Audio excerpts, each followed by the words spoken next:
Hi friends, welcome back to our channel Score Max. நாம் இன்றைக்கி என்ன பார்க்க போகிறோம்னா சர்வேயிங்கோட கிளாஸஸ் தான் பார்க்க போகிறோம். ஸோ அதில் என்ன டாபிக் அப்படின்னா காம்பஸ் சர்வேயிங். ஸோ கண்டிப்பாக இந்த காம்பஸ் சர்வேயிங் ரொம்பவே இம்பார்ட்டண்ட்டான டாபிக். ஸோ இதுலேருந்து நம்மளுக்கு 1 மார்க்கில் நிறைய கொஷின்ஸ் வந்து கேட்க சான்ஸ் இருக்குது.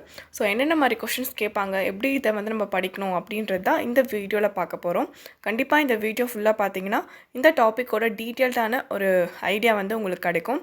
சரி வாங்க இப்போ நம்மளோட கிளாஸ்க்குள்ளே போகலாம். First, compass surveying.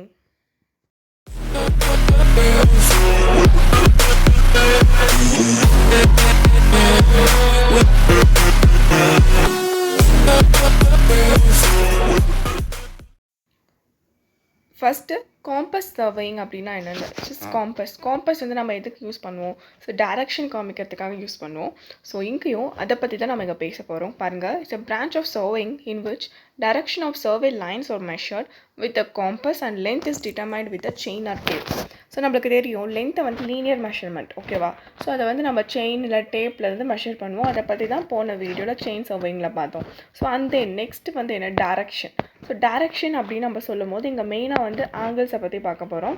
ஸோ அந்த டைரக்ஷன்ஸை மெஷர் பண்ணுறதுக்கு தான் நம்மளுக்கு காம்பஸ் வந்து ரொம்பவே ஒரு யூஸ்ஃபுல்லான ஒரு எக்யூப்மெண்ட்டாக இருந்தது.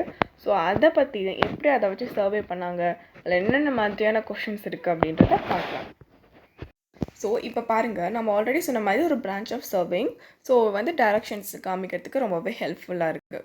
ஸோ ஃபஸ்ட்டு காம்பஸ் வந்து எதுக்காக யூஸ் பண்ணாங்க அப்படின்னு பார்த்தீங்கன்னா ட்ராவர்ஸை செட் பண்ணுறதுக்கு. ஸோ ட்ராவர்ஸ்னால் என்ன அப்படின்ற மாதிரி டவுட் வரும். ஒன்றுமே ஒரு க்ளோஸ்டு ஃபிகர் இல்லைன்னா frame.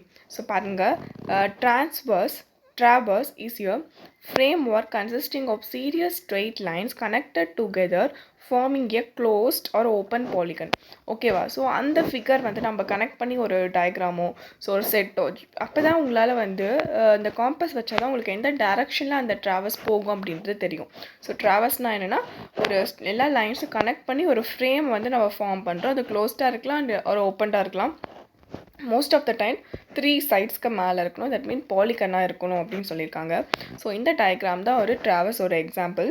So ABCD are call traverse point. அந்த line joining this points are call traverse line. ஓகேவா? ஸோ இப்போ வந்து நான் இந்த காம்பஸ் வந்து ஒரு ட்ராவர்ஸ்க்காக யூஸ் ஆகுது. ஸோ ட்ராவர்ஸ் சர்வேக்கும் நம்ம வந்து காம்பஸ் வந்து யூஸ் ஆகும். ஃபஸ்ட் ட்ராவர்ஸ் சர்வேக்கும் நம்ம ஆல்ரெடி பார்த்த செயின் சர்வேக்கும் என்னென்ன டிஃப்ரென்ஸ், இல்லை என்ன பாயிண்ட்ஸ் இருக்குது, அதில் என்ன பாயிண்ட்ஸ் இருக்குது அப்படின்னு பார்த்துடலாம். Only line measurements are done in chain survey. ஓகேவா? ஸோ லீனியர் மெஷர்மெண்ட் மட்டும்தான். இங்கே வந்து லீனியர் அண்ட் ஆங்குலர் மெஷர்மெண்ட்டும் நம்ம ட்ராவர்ஸ் சர்வேல பண்ண முடியும். And framework consist of network of triangle. So இங்கே வந்து பார்த்தீங்கன்னா ஆல்ரெடி ட்ராவர்ஸ்லேயே உங்களுக்கு பாலிகன் தான் இருக்கணும், ஓப்பன் இல்லை க்ளோஸ்டு பாலிகனாக இருக்கும் அப்படின்னு சொல்லியாச்சு. So check lines or prop lines are required to check accuracy of plot. So chain சர்வேங்கில் நம்ம நிறைய பார்த்தோம், tie line, check line, off line. So அங்கே செக் லைன் வந்து அது அக்யூரன்சியை வந்து மெஷர் பண்ணுறதுக்கு ஹெல்ப்ஃபுல்லாக இருக்குது. ஸோ இங்கே check lines R proof lines R not required as accuracy is checked by the method of adjustment. So இந்த லைன்ஸ்லாம் வச்சு தான் நம்ம வந்து செக் பண்ணணும்னு அவசியம் கிடையாது. ஒரு மெத்தட் ஆஃப் அட்ஜஸ்ட்மெண்ட் அப்படின்ற ஒரு மெத்தட் வச்சு நம்ம வந்து ட்ராவர்ஸோட அக்யூரன்சி செக் பண்ணிடலாம். இதெல்லாம் வந்து டிஃப்ரென்ஸ். ஓகேவா? So accuracy decide is low as it is used for small area. So இங்கே வந்து நம்மளோட அக்யூரன்சி வந்து நம்ம வந்து ஒரு வகையாக வந்து நம்ம லார்ஜ் ஏரியா பண்ணுறதுனால ஸோ நம்ம கரெக்டான அக்யூரன்சி ரெண்டுத்துலேயும் நம்ம பார்க்கணும். பட் நீங்கள் செயின் சர்வேயிங்கில் வந்து ஸ்மால் ஏரியாவில் இருக்கும் அண்ட் இங்கே லார்ஜ் ஏரியாவில் ஸோ நம்ம வந்து நிறைய டிசைடான அக்யூரன்சி யூஸ் பண்ணி நம்ம வந்து அந்த அக்யூரன்சி வந்து லார்ஜ் ஏரியாவுக்கு நம்ம வந்து கன்ஃபார்ம் பண்ணிக்கிறோம் அப்படின்னு சொல்லியிருக்காங்க. It are the difference. ஓகேவா? Type of traverse. ஸோ ட்ராவர்ஸில் நிறைய டைப்ஸ் இருக்குது. உங்களுக்கே தெரியும், அந்த ஷேப் வச்சு தான் ட்ராவர்ஸ் சொல்கிறோம். ஸோ அதிலே நம்மளுக்கு தெரியும் க்ளோஸ்ட் அண்ட் ஓப்பன். ஸோ இங்கே பார்த்தீங்கன்னா loop traverse, link traverse. So இது எல்லாமே போத் இது க்ளோஸ்ட் அண்ட் ஓப்பன் ரெண்டுத்துக்குமே வரும். சில டைம் வந்து அன்னோன் லொக்கேஷன் ட்ராவர்ஸ் அப்படின்ற மாதிரி. இதெல்லாம் சும்மா பேசிக். ஸோ க்ளோஸ் ட்ராவர்ஸ்னால் என்ன, ஒரு பாயிண்டில் ஸ்டார்ட் ஆகிட்டு ஸோ அதே பாயிண்டில் வந்து நம்மளுக்கு க்ளோஸ் ஆகும். ஸோ அதுதான் வந்து நம்ம என்ன சொல்லுவோம், க்ளோஸ்டு ட்ராவர்ஸ். ஸோ அதே ஓப்பன் ட்ராவர்ஸ்னால் ஸோ ஒரு பிளாட்டில் வந்து ஸ்டார்ட் ஆகிட்டு அனதர் பாயிண்டில் வந்து அது முடியும். ரெண்டுமே வந்து கனெக்ட் இருக்கணும்னு அவசியம் கிடையாது. இந்த ஓப்பன் ட்ராவர்ஸில் பார்த்தீங்கன்னா அந்த செக் பண்ணுறது வந்து என்ன பண்ணுவோம் அப்படின்னா மெத்தட் ஆஃப் கார்ட்ஸ் ஒரு அஸ்ட்ரானாமிக்கல் அப்சர்வேஷன்ஸ். ஸோ அந்த மெத்தட் வந்து யூஸ் பண்ணி நம்ம வந்து அந்த செக்கை வந்து நம்ம டிட்டர்மைன் பண்ணுவோம். அதில் தான் நம்ம என்ன பார்க்குறோன்னா காம்பஸ் டவர்ஸ். ஸோ இந்த காம்பஸ் டவர்ஸ் வந்து எதுக்கு அப்படின்னா அந்த டைரக்ஷனுக்கும் அது ஹரிசாண்டல் ஆங்கிள்ஸும் மெஷர் பண்ணுறதுக்காக தான் இந்த காம்பஸ் வந்து நம்மளுக்கு யூஸ் ஆகுது. ஸோ இதில் வந்து என்ன அந்த சைட்ஸ்லாம் பார்த்தீங்கன்னா அந்த ட்ராவர்ஸில் வந்து செயினில் டேப் வச்சு மெஷர் பண்ணிடலாம். ஸோ ஒரு காம்பஸ்ன்றது ஸோ இந்த மாதிரி தான் இருக்கும். ஜஸ்ட் உங்களுக்கு ஒரு பிக்சர் போகணுன்றதுக்காக போட்டிருக்கேன். ஸோ இது வந்து சர்வேயிங் காம்பஸ். ஓகேவா? சர்வேயிங் காம்பஸ் நான் இதை சொல்லும் போதே உங்களுக்கு தெரியும் நிறைய டைப் ஆஃப் காம்பஸ் இருக்குது. தட் மீன் நம்மளுக்கு மெயினாக தேவையானது prismatic compass and surveying compass. ஓகேவா? ஸோ ரெண்டுத்துக்கும் நிறைய வித்தியாசங்கள் இருக்குது. ஸோ பார்க்க ஒரே மாதிரி தான் இருக்கும். ஃபஸ்ட்டு அந்த டிஃப்ரென்ஸ் நம்ம தெரிஞ்சிருக்கணும். ஃபஸ்ட் டிஃப்ரென்ஸ் பார்த்துடலாம். Compass traverse, prismatic compass and surveying compass. ஓகேவா? ஸோ ரெண்டு காம்பஸ் தான் நம்மளுக்கு ரொம்ப மெயினான ஒரு. ஸோ பிரிஸ்மேட்டிக் காம்பஸ் அப்படின்ற பார்த்தலாம். ஸோ இங்கே பார்த்தீங்கன்னா இந்த டயக்ராம் நான் இங்கே கடைசியில் ஆட் பண்ணியிருக்கேன்ல, ஸோ அந்த மாதிரி தான் இந்த பிரிஸ்மேட்டிக் காம்பஸ் இருக்கும். நம்ம முன்ன பார்த்த எக்ஸாம்பிள் தான் சர்வேயிங் காம்பஸ். ஸோ என்ன டிஃப்ரென்ஸ் அப்படின்னு பார்த்தீங்கன்னா the needle is of board needle type. ஓகேவா? ஸோ இந்த நீடில் வந்து போர்ட் நீடல் டைப்பாகவும், ஸோ இங்கே சர்வேயிங் வந்து ஹெச் பார் டைப்பாகவும் இருக்கும். ஸோ அது போல் இந்த கிராஜுவேட்டட் கார்ட் ரிங்ஸ்லாம் attached with needle the ring does not rotate along with a line of sight. So இங்கே வந்து என்னென்னா நம்ம வந்து அந்த நீடில் வந்து தனியாக அட்டாச் ஆகிருக்குன்னா நம்ம லைன் ஆஃப் சைட்டும் அதுவும் வந்து ஒரே லைனில் தான் ரொட்டேட் ஆகணும், இல்லை ஒரே லைனில் தான் அட்ஜஸ்ட் ஆகணும்னு அப்படியே அவசியம் கிடையாது. பட் இது வந்து என்னென்னா கிராஜுவேட்டட் கார்டு வந்து நம்மளுக்கு அந்த அந்த பாக்ஸ் கூட அட்டாச் ஆகிருக்கிறதுனால ஸோ அந்த கார்டு வந்து நம்மளுக்கு லைன் ஆஃப் சைட்டில் வந்து நம்மளுக்கு கரெக்டாக வந்து அலைன் பண்ணி கொடுத்துரும். ஸோ இந்த நேம்லேயே பார்த்தீங்கன்னா இது இந்த லைன் ஆஃப் சைட் அதை பொறுத்து தான் இந்த சர்வேயிங் காம்பஸ் இருக்கும். ஓகேவா? ஸோ இங்கே வந்து graduations are engraved inverted. So இது கொஷினில் கேட்டிருக்காங்க. ஸோ பிரிஸ்மேட்டிக்லாம் வந்து இன்வெர்ட்டடாக இருக்கும் அண்ட் கிராஜுவேஷன் என்கிரேவ்டு எரட் அப்படின்றது சர்வேயிங் காம்பஸில். இங்கே ரீடிங் வந்து எப்படின்னா இந்த பிரிஸ்மேட்டிக் அப்படின்ற நேம்லேயே வச்சுருக்காங்க பாருங்கள். அது எப்படின்னா அந்த prism provided in the high slit. So அந்த யூஸ் பண்ணி தான் நம்ம ரீடிங்கை மெஷர் பண்ணுவோம். ஸோ இங்கே வந்து அந்த கிளாஸ் டாப் இருக்கு இல்லையா, ஸோ அதை அந்த கிளாஸ் டாப்லேயே நம்ம டேரெக்டாகவே ரீடிங் வந்து நம்ம எடுத்துடலாம். Tripod may or may not be provided. பிரிஸ்மேட்டிக்கில் ட்ரைபாய்டு கொடுக்காமையும் இருக்கலாம். பட் இந்த இன்ஸ்ட்ருமெண்ட் வந்து நம்ம ட்ரைபாய்டு இல்லாமல் யூஸ் பண்ணவே முடியாது. பிகாஸ் நம்ம வந்து சர்வேயிங் காம்பஸ். ஓகேவா? ஸோ நீங்கள் ட்ரைபாய்டு இருந்தால் தான் நம்ம லைன் ஆஃப் சைட் அலைன் பண்ண முடியும். ஸோ ஃபீல்டில் வந்து ஒர்க் பண்ண முடியும். ஸோ இதுதான் வந்து கொஞ்சம் பேசிக்காக அதோட ஸ்ட்ரக்சர், அதோட ஃபங்க்ஷன் பொறுத்து நம்ம வந்து என்ன டிஃப்ரென்ஸ் அப்படின்னு பார்த்துருக்கோம். Next prismatic compass and surveying காம்பஸில் இதுதான் மெயினான ஒரு டிஃப்ரென்ஸ், நம்மளுக்கு தேவைப்படுற difference. So graduations here's WCB. So prismatic compass தான் சர்வேயிங் காம்பஸில் என்ன மெயினாக டிஃப்ரென்ஸ் பார்த்துக்கோங்க. ஸோ என்ன அப்படின்னு பார்த்தீங்கன்னா இந்த பிரிஸ்மேட்டிக் காம்பஸில் வந்து WCB அந்த சிஸ்டமில் வந்து நம்மளுக்கு அதோட வந்து கேலிப்ரேஷன்ஸ் இருக்கும். இங்கே சர்வேயிங் காம்பஸில் வந்து அந்த மாதிரியான கேலிப்ரேஷன்ஸ் இருக்கும். இங்கே WCB அப்படின்னா ஹோல் சர்க்கிள் பியரிங். ஸோ இங்கே QB அப்படின்னு என்ன கொடுத்துருக்காங்க, குவாடிலேட்டரல் பியரிங். ஸோ இதை பற்றி நம்ம பார்ப்போம். ஃபஸ்ட்டு இங்கே வந்து அது என்ன மாதிரி இருக்குது அப்படின்றத பார்த்துடலாம். System having 0 degree at south end and 90 degree at west and நார்த்தில் வந்து 180 அண்டு எப்படின்னா இந்த நம்மளோட ஆன்டி கிளாக் வைஸில் வந்து நம்மளோட டிகிரி வந்து இன்க்ரீஸ் ஆகிட்டே இருக்கும். ஸோ இந்த மாதிரி இருக்கிறது வந்து நம்மளுக்கு என்ன அப்படின்னா பிரிஸ்மேட்டிக் காம்பஸில் ஹோல் சர்க்கிள் பியரிங்கில் இருக்குது. அதுவே சர்வேயிங் காம்பஸ் பார்த்திங்கன்னா நம்மளோட கன்வீனியன்ட்காகவும் ஸோ அது கரெக்டான ஒரு இன்டர்சேஞ்ச்டு ஈஸ்ட் வெஸ்ட் வந்து அப்பப்போ வந்து அது இன்டர்சேஞ்ச் ஆகிட்டே இருக்கும்.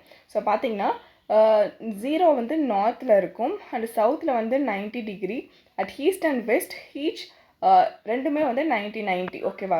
ஸோ இந்த மாதிரி இருக்கும்போது நாம் வந்து எப்படி வந்து ஒன்றுத்தை வந்து எப்படி நம்ம வந்து ரீட் பண்ணுவோம் அப்படின்னா இங்கே வந்து ஹோல் சர்க்கிள் பியரிங்கில் வந்து நீங்கள் வந்து இது தேவையில்லை, நீங்கள் அது நார்த்தா சவுத்தா அப்படின்றது நீங்கள் அந்த ஆன்சரில் வந்து அதை நீங்கள் கொடுக்கணும், அந்த ரீடிங்கில் கொடுக்கணும் அப்படின்றது அவசியம் இல்லை. பட் சர்வேயிங் காம்பஸில் இப்போ 90 டிகிரி அப்படின்னா நமக்கு 90 டிகிரி ஈஸ்ட்டா இல்லைனா வெஸ்ட்டா அப்படின்றத அந்த east west north that mean NSEW அப்படின்றத நம்ம வந்து குவாடிலேட்டரல் பியரிங்கில் வந்து நம்ம மென்ஷன் பண்ணணும். ஸோ இந்த நேம்லேயே இருக்குது. தட் மீன் இந்த 4 குவாடிலேட்டரில் குவார்ட்டர் அப்படின்னா என்ன, தட் மீன் 90 டிகிரி. ஸோ இங்கே வந்து 90 டிகிரி. ஸோ இந்த 4மே 90 இருக்கனால ஸோ நீங்கள் வந்து எங்கே வந்து நீங்கள் வந்து ரீட் பண்ணுறீங்க குவாடிலேட்டரல் பியரிங்கில் ரீட் பண்ணுறீங்க அப்படின்னா 90 டிகிரி நார்த்தா 90 டிகிரி சவுத்தா அப்படின்ற எந்த டிகிரியாக இருந்தாலும் இது ஈஸ்டா வெஸ்டா அப்படின்றத நீங்கள் வந்து மென்ஷன் பண்ணணும். ஸோ அதுவே நம்ம பிரிஸ்மேட்டிக் காம்பஸில் இருக்கும் போது தட் மீன் ஹோல் சர்க்கிள் பியரிங்கில் ஜஸ்ட் ஹோல் சர்க்கிள். ஸோ 0னா இப்போ ஈஸ்ட் 90னா நெக்ஸ்ட்டு தட் மீன் வெஸ்ட்டு 90னா ஈஸ்ட்டு 270 அப்படின்றது நம்மளுக்கு நல்லாவே தெரியும். ஸோ நீங்கள் டேரெக்டாக 180 டிகிரியில் 240 டிகிரி அப்படின்னு வந்து நீங்கள் மென்ஷன் பண்ணால் போதும். பட் இங்கே சர்வேயிங் காம்பஸில் ஈஸ்ட் வெஸ்ட் அப்படின்றதையும் நார்த் சவுத் அப்படின்றதையும் நம்ம மென்ஷன் பண்ணிக்கணும். So next measurement of angles. The direction of survey lines can be defined in two ways, relative to each other and relative to some fixed reference direction. In surveying, fixed reference directions is call meridian அப்படின்னு சொல்லியிருக்காங்க. So நீங்கள் survey பண்ணணும் அப்படின்னா நம்ம angles வந்து ஏதாவது ஒரு ரெஃபரன்ஸை வந்து எடுத்துக்கிட்டு தான் நம்ம சர்வே பண்ணுவோம். ஸோ அந்த ஃபிக்ஸ்டு ரெஃபரன்ஸ் பாயிண்ட்டை தான் மெரிடியன் அப்படின்னு சொல்கிறாங்க. மெரிடியனில் நிறைய டைப்ஸ் இருக்குது, அதை பார்த்துடலாம். ட்ரூ மெரிடியன்னா the point on the earth surface is the line joining geographic north and geographic south at the point. The true meridian at the place determined with the help of astronomical observations of sun and stars. True meridian இந்த point எந்த earth சர்ஃபேஸை பொறுத்து அதோட north south அப்படின்றத அவங்க determine பண்ணி வச்சுருப்பாங்க. So இது வந்து ஆல்ரெடி அந்த அஸ்ட்ராமிக்கல் அந்த சன் ஸ்டார்ஸ் அதோட மூமெண்ட்ஸ் பொறுத்து தான் இந்த ட்ரூ மெரிடியன் வந்து நம்ம வந்து கண்டுபிடிச்சி வச்சுருப்பாங்க. பட் ட்ரூ மெரிடியன் வந்து பிளேஸ்க்கு வந்து சேஞ்ச் ஆகுது பாருங்கள். True meridian the place does not change with passage of time. டைமை பொறுத்து இல்லை பிளேஸை பொறுத்து அந்த ட்ரூ மெரிடியன் வந்து சேஞ்ச் ஆகாது. ஸோ ட்ரூ மெரிடியன் அப்படின்றது நாம் வந்து அதை கண்டுபிடிக்கிற மெரிடியன் கிடையாது. ஸோ ஆல்ரெடி ஒரு ஃபிக்ஸ்டு பாயிண்டில் ஒரு மெரிடியன் இருக்குது. ஸோ அதை வந்து அந்த எர்த் சர்ஃபேஸ் ஜியோகிராஃபி அதெல்லாம் வச்சு அதை வந்து கண்டுபிடிச்சி வச்சுருக்காங்க. ஸோ அதை எடுத்துக்கிட்டு தான் நம்ம நெக்ஸ்ட்டு ப்ரொசீட் பண்ணுவோம். ஸோ மேக்னெட்டிக் மெரிடியன் ஓகேவா. ஸோ இந்த மேக்னெட்டிக் மெரிடியன் தான் நம்மளுக்கு இப்போ ரொம்ப முக்கியமானது. ஸோ ஏன் அப்படின்னா so the meridian at the point is the direction indicated by the freely suspended magnetic bar or needle provided that it should not affected by magnetic forces other than the earth அப்படின்னு சொல்லியிருக்காங்க. ஒன்றுமே இல்லை, நம்ம true meridian இப்போ true north and true south அப்படின்றது ஒரு fixed ஓகேவா. So ஆனால் அந்த மேக்னெட்டிக் பாரோட ஃபோர்ஸஸ்னாலேயும் மற்ற நிறைய இதாலேயும் நம்மளோட பார் வந்து கரெக்டாக ட்ரூ நார்த் ட்ரூ சவுத்தில் நிற்காது. ஸோ ரெஃபரன்ஸே அது ஒரு சின்ன கேலிப்ரேஷன் ஆகிட்டு தான் அது வந்து நம்மளுக்கு காட்டும் நம்மளோட காம்பஸில். ஸோ அப்படி காட்டும் போது ஸோ என்ன நீங்கள் ரெஃபரன்ஸாக எடுத்துப்பீங்க அப்படின்னா அந்த மேக்னெட்டிக் மெரிடியனை தான் நீங்கள் ரெஃபரன்ஸாக எடுத்துப்பீங்க. ஸோ அந்த magnetic meridian at the point changes with passage of time. So ஒவ்வொரு இடத்துக்கும் தகுந்த மாதிரி டைமுக்கும் தகுந்த மாதிரி இந்த மேக்னெட்டிக் மெரிடியன் பிகாஸ் இந்த மேக்னெட்டிக் ஃபோர்ஸால் அஃபெக்ட் ஆகிருக்கும். அந்த மேக்னெட்டோட ஃபோர்ஸால் அந்த எர்த்தோட ஃபோர்ஸால். பட் வேறு எந்த ஒரு ஃபோர்ஸும் வந்து நம்மளோட நீடில் வந்து அஃபெக்ட் பண்ணாது. ஸோ அந்த பிளேஸ்க்கு தகுந்த மாதிரியான அந்த எர்த்தோட ஃபோர்ஸில் மேக்னெட்டிக் மெரிடியன் வந்து வேரி ஆகும். ஸோ அதை தான் நம்ம இப்போ ரெஃபரன்ஸாக எடுத்துப்போம். இங்கே பாருங்கள். ஸோ இந்த டயக்ராம்லேயே தெரியும்.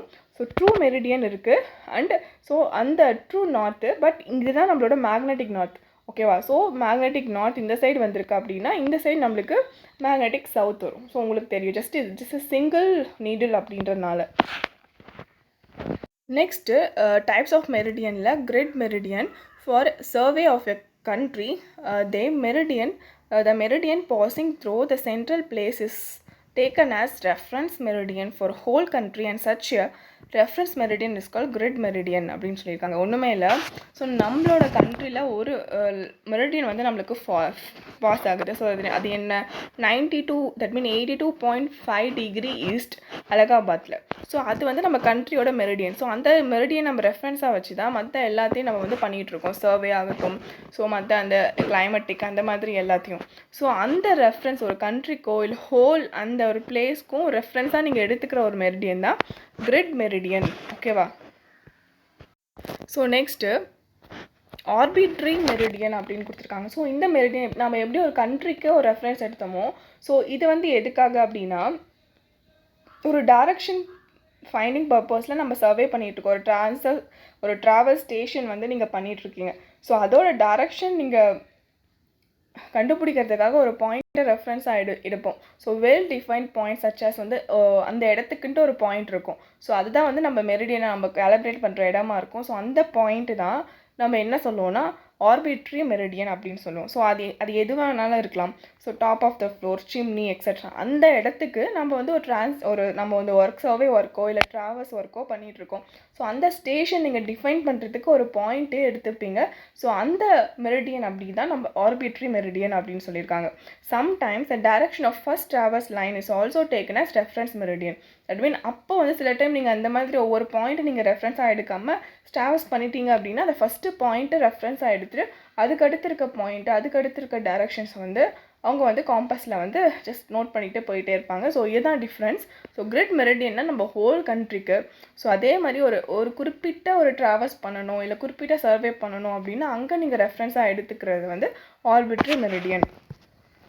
So next types of bearing. So பியரிங்னா என்ன? கண்டிப்பாக வந்து பியரிங்னா ஒரு ஆங்கிள் அப்படின்னு நம்மளுக்கு தெரியும். பட் நீங்கள் என்ன பார்க்கணுன்னா bearing is the horizontal angle between fixed reference direction and survey line. So அதுதான். ஸோ நம்ம என்ன ஒரு ரெஃபரன்ஸ் டைரக்ஷன் எந்த டைரக்ஷன் நீங்கள் போகணும் எந்த சர்வே லைன்லேருந்து அந்த ஆங்கிள் தான். ஸோ பியரிங்கிட்ட ஒரு மெயினாக ஒரு ஆங்கிள் சொல்லிட முடியாது. ஹரிசாண்டல் ஆங்கிள் அதுவும் எங்கே இருக்கணும் அப்படின்னா ஸோ ஒரு சர்வே லைன் இருக்குது. ஸோ இந்த சைட் டைரக்ஷனில் என்னோடய ரெஃபரன்ஸ் இருக்குது. ஓகேவா? ஸோ அதோட டிஃப்ரென்ஸ் தான் வந்து எனக்கு என்ன அப்படின்னு பார்த்தீங்கன்னா பியரிங். ஸோ பியரிங்கில் நிறைய டைப்ஸ் இருக்குது. True bearing, magnetic bearing, grid bearing and ஆர்பிட்ரி bearing. So இது எல்லாமே நம்ம ஆல்ரெடி பார்த்த மெரிடியன் மாதிரி தான் இதுவும் இருக்கும்.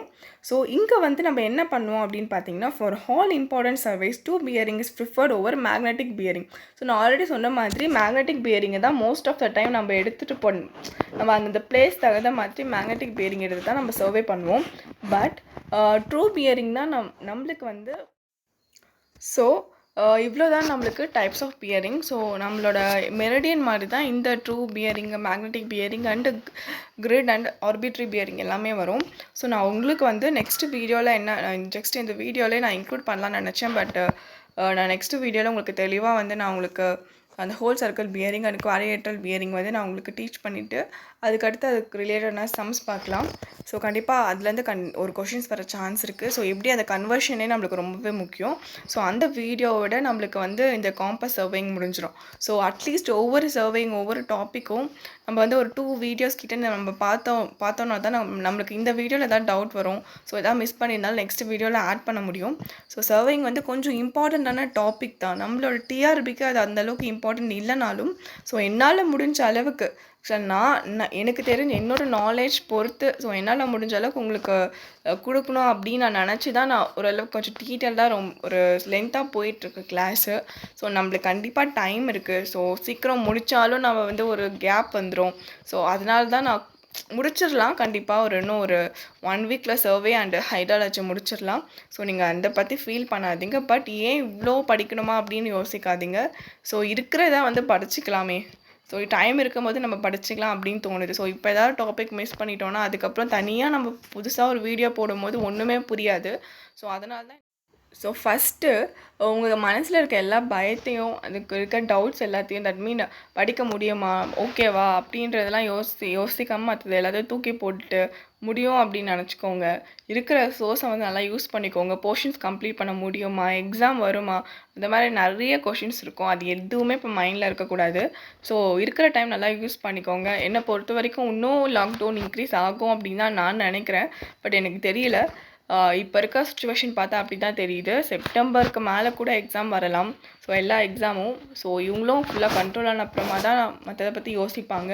ஸோ அதனால் வந்து ஸோ இருக்கிற டைம் ஸோ நல்லா படிச்சிருக்கவங்க நிறைய பேர் இருக்காங்க. ஸோ அவங்களுக்கு ஃபீலிங்காக தான் இருக்கும். ஸோ பட் படிக்காமல் ஒரு பாதி ப்ரிப்பரேஷன் இருக்கவங்களுக்கு இது ரொம்ப நல்ல சான்ஸு. ஸோ படித்து முடித்தவங்களும் நீங்கள் இன்னும் நல்லா உங்களை ரிவைஸ் பண்ணிக்கிறதுக்கு ஒரு நல்ல சான்ஸ்.